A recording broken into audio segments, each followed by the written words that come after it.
Gentlemen, what is going on today? My name is Ryan Mickler, and I am the host and the founder of this podcast and the Order of Man movement. Welcome here and welcome back. We're coming off the back of an incredible event that we did last weekend called the Maine event. We had 100 men come out to my property here in Maine. We spent 3 days together building up camaraderie and accountability and brotherhood and teaching each other systems and tools and resources and having conversations that we need to thrive as men, as fathers, husbands, business owners, community leaders. And that's exactly what this podcast is about, but also what this movement is about. And it was pretty cool to see 100 guys gather here and get together and have these types of conversations, participate in some activities like jujitsu and throwing hatchets and archery and all the other wonderful things we did. So guys, if you are interested, we have already released the dates for next year, which is October 7th through the 9th, and a special Iron Council dinner on the 6th. So that's October 7th through the 9th with the Iron Council dinner on the 6th, 2022. I think we're at 40% sold already on that event. We had a lot of guys who came to this event who immediately signed up for the second event. So if you are interested, you better do it quickly, and you can reserve it a year out ahead of time. And you can do that by going to orderofman.com/main event. orderofman.com/main event. And Maine is in the state Maine. So orderofman.com/main event. All right, guys. With that said, let's get into the conversation. Now, this conversation came from an earlier question that I had in the week, because one of the things we did at the main event was we did a live Ask Me Anything with my co-host and friend, Kip Sorensen. We did it right here in my barn with 100 guys here on the property. So if you listened on Wednesday, you probably heard that. But there was a question that came up that I thought warranted further discussion, because it's one that gets brought up all the time in various forms. But the question generally and simply is, what is the difference, or how do you know when you're being complacent or you're content with your life? Now, I will throw this out here first and foremost. You might choose to use a different word than content or complacent. Maybe instead of content, you use satisfied or fulfilled, fill in the blank, but the message is the same. So let's not get hung up on the semantics. Please listen to what I'm saying and see where in the spectrum of things you fall, whether you're being complacent with life or you're content with your life. And there is a difference. There's a very distinct difference. I'm going to talk with you about what those 5 differences are. And I also want to suggest to you that being content doesn't necessarily mean that you aren't progressing, because a lot of people think that. And that's the first thing you need to realize, is that somebody who's complacent isn't really progressing. That's step number 1. They're stagnant, right? They don't progress. They don't move forward. They don't grow. They don't learn new things. They're so content. See, here's where we're getting tripped up on the semantics here. They're so complacent that they aren't looking ahead. They think that they can rest on their laurels, that nothing bad is ever going to happen to them. When I was in Iraq, one of the things that we had as we went outside of the wire at the gate, it said complacency kills, as in literal death. Now, your complacency probably won't kill you, but it might kill your marriage. It might kill your business. It might get you to be passed over for a promotion at work. It might alienate or ostracize the relationship that you have with your children or other people. So it isn't literal death for you, but at the same time, complacency kills, and it will hinder your performance. So the first thing I wanted to address, the first factor, is when differentiating whether or not you're complacent or you're content, is complacency equals stagnation. You've reached some pinnacle of success in your own mind, or you don't think you're worthy and you don't think it's worth pursuit and all these other nihilistic type reasons. And so you stagnate. And the alternative to that is somebody who's content, who is evolving, right? They realize that they're satisfied and they're happy with where they are. They realize they've done wonderful things. Maybe they've had some level of success, or maybe not. But regardless, they're always looking for new ways to grow and to expand and to improve and to get better. So being content doesn't necessarily mean that you're not going to grow. I believe wholeheartedly that it's possible that you can be content with your life, or again, if you choose to use the word fulfilled or satisfied, but still strive for growth. And that's one of those things that the word content means to me is, yes, I like where my life is. I'm satisfied with where my life is. I'm fulfilled in the work that I'm doing, but I am moving forward. I am progressing. I am getting stronger. I am sharpening my mind. I'm building my body. I'm building my bank account. I'm building relationships. I'm learning how to add more value in people's lives. And just because you're growing and improving and evolving, it doesn't mean that that is at odds with your desire to be satisfied, fulfilled, and or content. So that's point number one. Point number two is somebody who's complacent typically is going to have more of a scarcity mindset, right? They're going to hold on. They're going to cling on to what they have. They're not going to want to let it go. They're not going to want to take risks because what if they lose what they have? They're going to hoard. I really start thinking about the parable of the talents when it comes to complacency versus being content. Because if you look at what that parable says, there's three men and the master gives them each an equal amount of talents or coins. It's a metaphor and or parable, if you will. And so the first, and I'm paraphrasing here, so bear with me. I might butcher this a little bit, but the first man takes his talents that the master gives him and he hides them, right? He's complacent. He hides them because he doesn't want to lose them.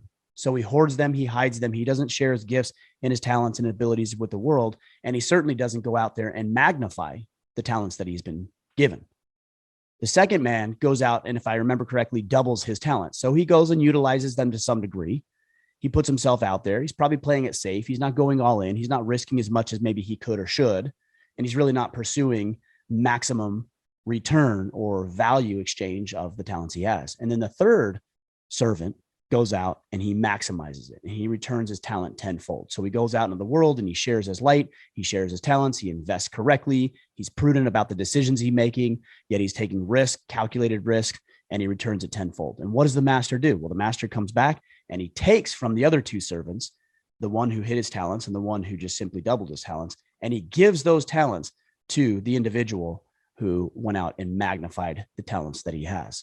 So are you the first servant, the one that's complacent, the one that's afraid, the one that hoards his talents, that hides his light, that isn't willing to take risks, that isn't willing to share with the world? This also falls in line with the silent majority mindset that you hear so much of. Or are you the third servant? And the third servant goes out and he has abundance mindset. So scarcity versus abundance mindset. So the third servant says, I'm going to take what little I have and I'm going to go magnify it. I'm going to go add value. I'm going to improve my station. I'm going to improve my life. I'm going to improve other people's lives. And I'm going to go out and I'm going to utilize the talents that I have to create more abundance and prosperity in my life. And somebody who's content with themselves has a level of confidence, at least enough to go out into the world and take those calculated risks and then return to the master with his magnified talents. So as you're thinking about what I'm going through today, and I've got three more I want to share here with you, ask yourself, which one are you? Or do you fall somewhere in the middle on the spectrum of complacent versus content? So again, point number one, somebody stagnant versus somebody who's evolved. Point number two, somebody who's scarce versus somebody who's abundant in their mindset. Point number three, are you oblivious to your surroundings and your threats and the challenges and the evolving nature of society and culture and economics and everything else that's going on? Are you like a child, innocent, like a child who has the blindfold pulled over his eyes? Or are you at peace? Now, you might not think initially when you hear that those two things are synonymous. Actually not synonymous, that they're opposite. Okay. You might not think that oblivious versus peaceful, excuse me, if I can say that. So the oblivious individual doesn't know what's going on. No clue. Not only innocent, in fact, worse than that, ignorant. Innocent is a little naive, but ignorance is just, to me, it's like willfully not knowing what you need to know. And it's all out there, guys. Everything you need to know about growing a business, managing a relationship, working with your clients, developing a relationship with your children. It's all there. It's all available, much of it which we've talked about. So are you oblivious? Now, what's the problem with being oblivious? Well, you're leaving yourself open and vulnerable to potential loss. So, for example, maybe you believe that because you have a good 9-to-5 job and you've been working there for the last 20 years or longer, that somehow you have job security. Well, if you believe that up until 2019, you probably got kicked in the pants in 2019 because of the reaction to COVID. Okay, so was it really as secure as you thought? Did you have money set aside? Did you have a fund, an emergency fund tucked away? Did you have opportunities to make more money? Did you have provisions, food storage, etc., put aside so that if you had a rainy day? Probably not. And that means that you are a complacent individual. Now, I know some of you are hearing this and probably don't like me calling you out, but that's the reality. You're complacent. And so I hope you've been able to recover from that, but let it be a lesson that the next time moving forward, and don't believe that there isn't going to be a next time. There certainly will. We don't know what it's going to look like. We don't know when it's going to happen, but there will be a next time. That you take this moment as a learning opportunity for how to lead your life as a content individual versus a complacent individual. Now, where does the at peace portion of this come into play for somebody who's content? Well, somebody who is peaceful is somebody who is prepared. So, for example, I can be at peace with my job because if Apple iTunes decided one day they wanted to shut this off, or our payment processor decided they didn't like the conversations or topics or things that I was doing and decided to cut off payment processing for whatever reason, I've got a nest egg. I've got some money set aside. I've got food storage. I've got provisions set aside that will get my family and I through that difficult and challenging time. So what does that lead to? Well, it leads to peace, right? Are you oblivious or are you peaceful? I can be at peace because I know I'm prepared. I know I've got the skill set. I know I'm developing the network. I know I've got the provision, financial, food, etc., set aside should and when that rainy day happens. So I can be at peace, which what does that allow me to do? It allows me to progress into other areas of my life, right? It's almost like Maslow's hierarchy of needs. If I have that base, fundamental, foundational need taken care of, then I can evolve and be more sophisticated in what I go after. So if I know, for example, the bills are going to be paid or the mortgage is going to be paid, or better yet, I don't have a mortgage at all and all the cars are paid off and I've got money set aside and I'm developing and building a network that can help me with opportunities that I can present opportunities to, and that's checked off the list, then I can move into serving you more effectively. I can look at other calculated risks. I can experiment with events, for example, that I want to run. And I can do more because I'm at peace because I have those basic foundational fundamental principles or needs checked off the list. So if you don't, the way you fix this to move from the complacency to the content is that you start looking at where you're weak. You're no longer oblivious. The blindfold has been lifted. Man, I really need to get my finances in order. Man, I really need to lose that 50 pounds. I really need to stop drinking. I really need to have some conversations with my wife. My wife and I followed her over to the mechanic today, and then she got in my truck and we drove home and I gave her a ride home and we just had an amazing conversation. It was a 10 to 12 minute drive. And, we didn't just listen to the radio and sit in silence. We had an amazing conversation about how our event went last weekend and what she thought we could improve and what I thought we could improve and how she's feeling and how I'm feeling and all of these things. And it was an amazing 12-minute conversation. That these are the types of things that I can now focus on because I'm not worried about making the mortgage. So are you oblivious or are you at peace? That's number 3. Number 4, somebody who's complacent is passive. And this kind of goes into the oblivious thing, but they wait for opportunities, right? Like, I'm complacent, I'm good, everything's okay. And so if an opportunity knocks on my door, maybe I'll take it. And they believe in luck, right? Oh, well, that guy just got lucky. He was in the right place at the right time. That's not true. He was out there getting it. He was getting after it. He was creating opportunities and potential. And you may not be able to formulate the connection of how that happened, but I guarantee that there's something that he did specifically that led to one thing, which led to another, which led to another. And eventually, so far down the line, he gets an opportunity, and the average man can't really formulate how that happened because they think, well, he just got lucky, right? He's passive. Well, isn't that how you get successful? Like, doesn't somebody just knock on your door and tell you that they want you to, star in the next James Bond movie or whatever? And, or a big client comes knocking on your door and says, hey, we want you to do this 7-figure deal with us. Like, that doesn't happen. And if it does, it's very rarely, and it's not predictable. And so maybe even if you do happen to get lucky now and again, it isn't predictable, it isn't sustainable, and it won't last for any amount of time because you haven't developed and built the skill set, the mindset needed to systematically and predictably achieve the results that you want. So are you sitting by waiting for opportunities to come to you? And even worse, maybe you're a victim. Maybe you think that the reason you're not getting ahead is because X, Y, and Z did A, B, and C to you. Like the reason that you're not ahead or can't fix your marriage is because your dad was an asshole, or that you had some toxic relationships previous in your life, or the reason you can't get that promotion is because your boss hates you and he's playing office politics. Now, some of that might be true, but again, what can you do about it?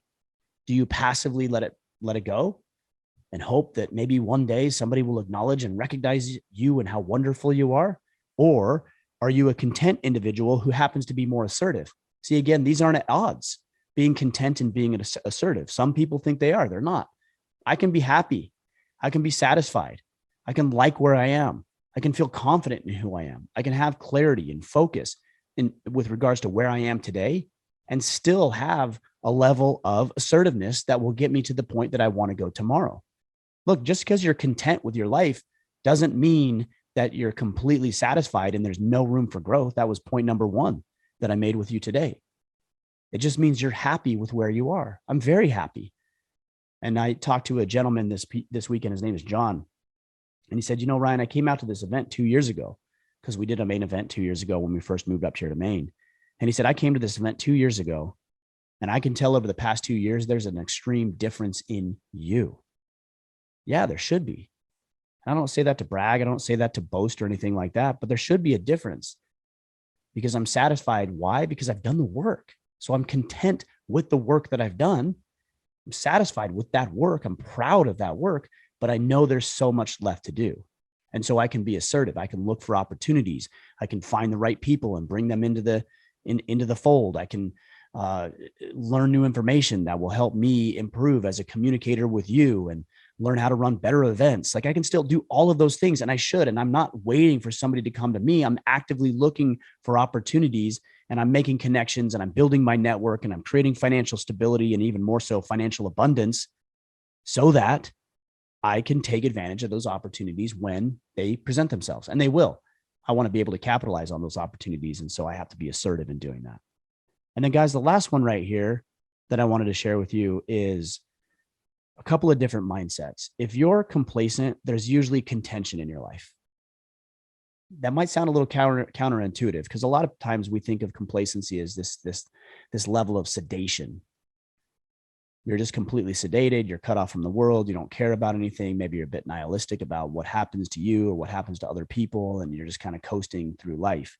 But I actually think it's deeper than that. I think there's a lot of contention for complacent people because they know, here's the deal. They know they can do more deep in their heart and in their mind and in their soul. They know they can do more. And yet they're not doing it. They're complacent. They're sitting around. They're sedated. And so there's this war that's being waged. And I call the war between the natural man and what I would call the sovereign man, or maybe even potentially an evolved man. The natural man is weak and he's lazy and he's cowardly and he's immediate gratification. He wants the results without the effort. He's just bleh. And the sovereign man or the evolved man is somebody who's constantly at war and battle with that natural tendency of being weak and lazy and cowardly and pathetic. And if you see yourself in your mind as this sovereign or evolved man, and that's who you have a desire to be, and yet you aren't doing the work, and so what's actually manifesting itself is this natural man, that's contentious, right? There's friction. There's a gap. We call this the integrity gap. There's a gap between the way you view yourself and the way that you're actually showing up. And this contention manifests itself in all sorts of different and damaging and destructive ways. You take a look at the depression rates in men, or drug abuse, alcohol abuse, pornography use. You look at the rate of suicide, which studies suggest that that's upwards of 4 to 5 times that of women. Why is that? Because we see ourselves one way, and then we look at our actions and they aren't in alignment with the way that we view ourselves. And then there's that constant butting of heads between this natural cowardly man and this evolved or sovereign man that we have a desire to be. So the complacent man is contentious. It might all be right up here in his mind, but he is contentious. And the content man is gracious. He believes in abundance. He expresses gratitude. He acknowledges that he has around him. I look around, for example, with what we have here with Order of Man in my own personal life. I've got a beautiful wife. I've got 4 beautiful children. We're all healthy. We're happy. We're productive. We're growing. We're learning. We're adventuring. We're exploring. We're discovering together. I look at my business, which is thriving. I look at the amount of men and people that we're impacting. I look at my own level of personal health. And although maybe I have a few more pounds around the midsection than I would necessarily like, I'm working towards being fit and lean and strong. I'm going to jujitsu. I'm strength training. I'm doing these things that make me a better man, a more capable man, somebody that, as my hat says, can protect, provide, preside. And I'm grateful for that. I have gratitude in my heart and my mind and my soul about that. And the interesting thing about that, guys, is that as you're more grateful for what you have and you acknowledge what you have, then you treat it differently, right?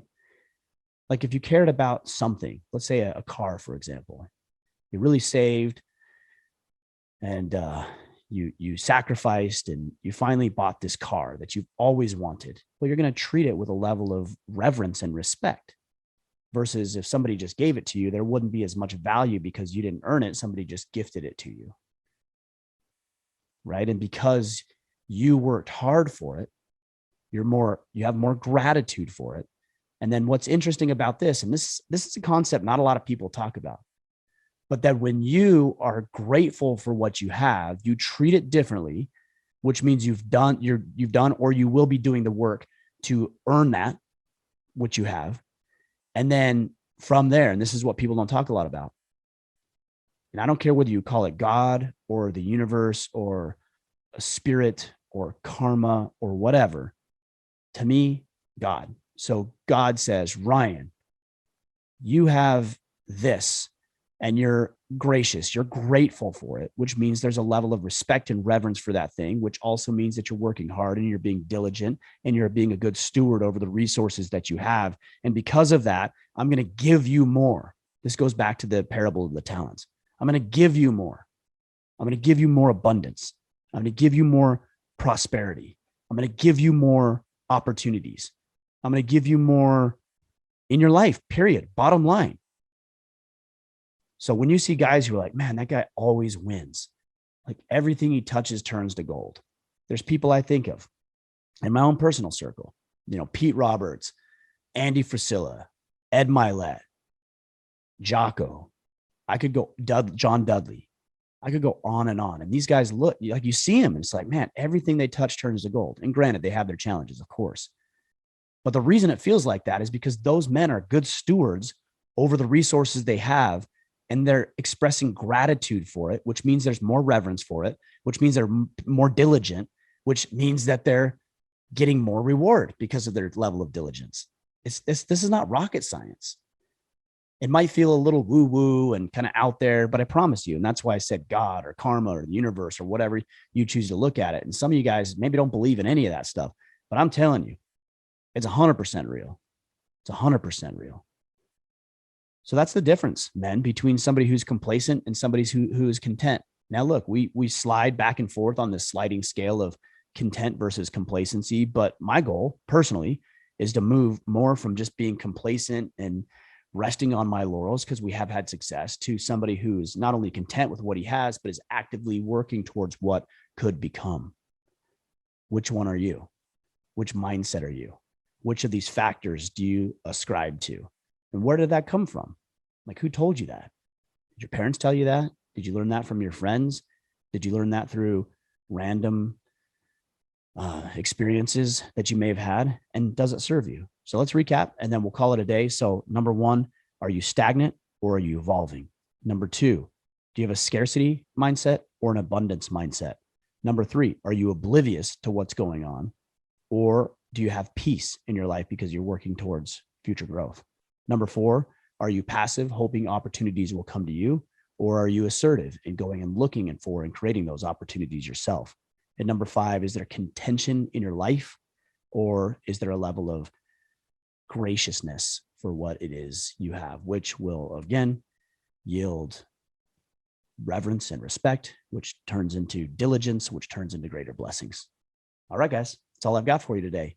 Again, if you want to check out the main event, which is October 7th through the 9th, that's that Columbus Day weekend of 2022. You can go to orderofman.com/main event. That's 40% booked right now. So you'll want to do that very, very quickly. Orderofman.com/main event, as in the state Maine. Also check out the Iron Council. That's our exclusive brotherhood where we're talking about things like this.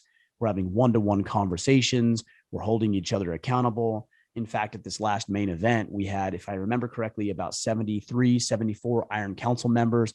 Many of the Iron Council members who came were part of battle teams. And those battle teams operate. They're 12 to 15 man teams that operate as a tight-knit unit walking through this thing we call life together. So check that out at orderofman.com/Iron Council. All right, you guys, you've got your marching orders.